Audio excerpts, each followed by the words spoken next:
Assalamualaikum warahmatullahi wabarakatuh.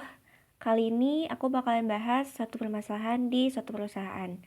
Nah, selain masalah yang mau aku bahas, aku juga bakalan bahas bagaimana sih solusinya untuk menanggulangi permasalahan di perusahaan tersebut.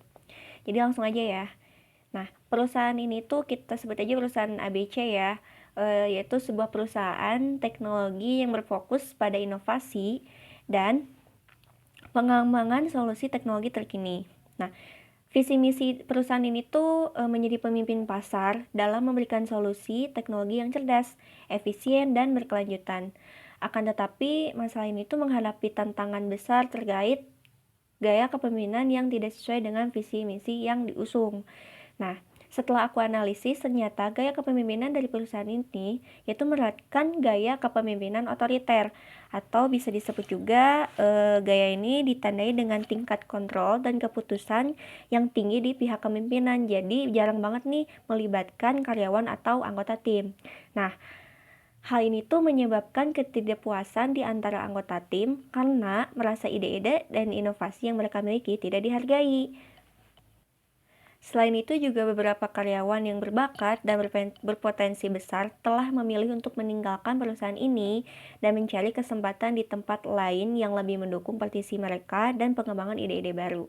Nah, itu minusnya dari gaya kepemimpinan otoriter. Tapi di sisi lain, gaya kepemimpinan otoriter ini mempunyai hal yang positifnya, yaitu keputusannya itu cepat. Lalu kedua, kejelasan peran dan tanggung jawab. Nah, dalam kepemimpinan otoriter ini, peran dan tanggung jawab setiap individu biasanya ditetapkan dengan jelas.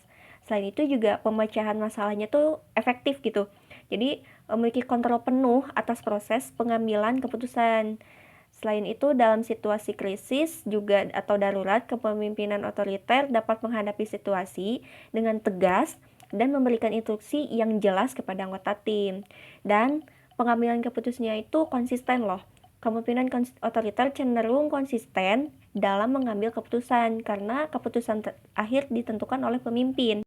Lalu bagaimana sih untuk mengatasi perusahaan ABC ini menangani masalah yang timbul akibat gaya kepemimpinan yang tidak sesuai dengan visi misi perusahaan?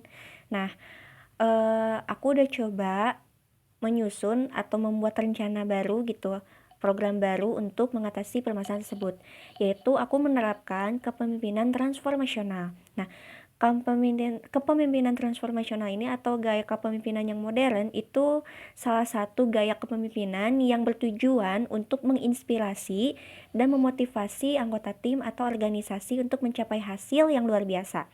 Selain itu juga gaya kepemimpinan ini bisa mengubah dan mengangkat kemampuan pemikiran dan setiap individu sehingga mereka dapat mencari atau potensi maksimal dan berkontribusi secara positif pada tujuan organisasi secara keseluruhan. Selain itu juga manfaat dari gaya kepemimpinan ini tuh bisa menginspirasi, yaitu kepemimpinan transformasional mampu menginspirasi dan menciptakan visi yang jelas bagi tim atau organisasi, membawa pengaruh positif dan stimulasi intelektual. Nah, maksudnya tuh pemimpin transformasional atau pemimpin modern ini mendorong anggota tim untuk berpikir kreatif, mengajukan pertanyaan, dan mencari solusi yang inovatif. Selain itu juga perhatian terhadap individu. Pemimpin ini memperhatikan keutuhan dan keinginan individu dalam timnya, lalu memotivasi dan memberdayakan. Pemimpin transformasional atau kepemimpinan modern ini memberikan dukungan dan dorongan kepada anggota tim mereka. Mereka memberikan otonomi atau tanggung jawab yang lebih gitu pada anggota tim. Jadi pemimpinnya tuh ada percaya khusus gitu pada karyawannya atau anggota timnya. Selain itu juga banyak perubahan positif dari gaya kepemimpinan modern ini, yaitu kepemimpinan modern berfokus pada mengubah pola pikir dan perilaku yang tidak produktif sehingga menciptakan perubahan positif dalam tim atau organisasi. Lalu yang terakhir, bagaimana sih cara mengidentifikasi dan memahami visi misi perusahaan serta pentingnya mengintegrasi nilai-nilai tersebut dalam gaya kepemimpinan. Nah, aku coba terapin yaitu menerapkan model Kirkpatrick. Nah, model itu terdapat ada 4 rules gitu, 4 proses. Yaitu pertama ada reaksi. Level ini tuh berfokus pada pengumpulan umpan balik dari peserta tentang reaksi awal mereka terhadap program pelatihan. Selain menilai kepuasan, keterlibatan, dan persepsi peserta tentang relevansi pelatihan. Lalu kedua, pembelajaran pada level ini, evaluasi melihat sejauh mana peserta memperoleh pengetahuan dan keterampilan dari pelatihan. Nah, selain dari meninjau lebih jauh nih gimana, di level ini tuh bisa ada komunikasi dari face to face gitu, dari karyawan atau anggota tim pada pemimpinnya maunya karyawan itu seperti apa gitu. Nah, dari situ banyak evaluasi atau banyak solusi-solusi win to win yang bisa didapat. Selain itu juga perilaku. Nah, tingkat ketiga ini mengevaluasi penerapan pengetahuan setelah pemimpin menjelaskan visi misi mereka itu seperti apa yang diperoleh peserta ini dari pelatihan ke dalam kepekerjaan atau kegiatan sehari-hari mereka.